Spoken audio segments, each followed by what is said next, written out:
यो तर नमस्कार मित्रांनो, आता अशा चिमण्या फक्त गावाकडेच बघायला मिळतात, बरोबर आहे का नाही? आता आता भारी वाटायला लागले. आवाजच बंद.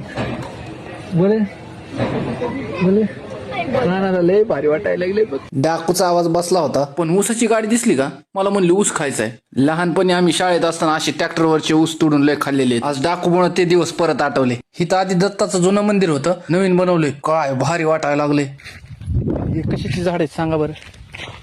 कशाची झाड आहेत गे?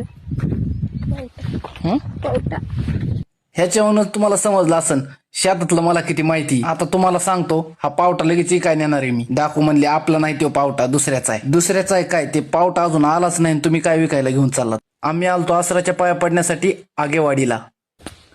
आसरा मसोबाच चांग भलं सगळे चलत गेले. जा की तू बी चलत. त्रिशूळ मध्ये बसायचे का?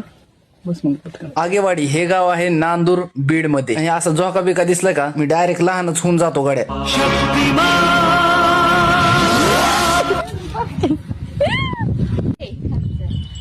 आल आल आल आल. लात घालते बरं का ज्योतिडे.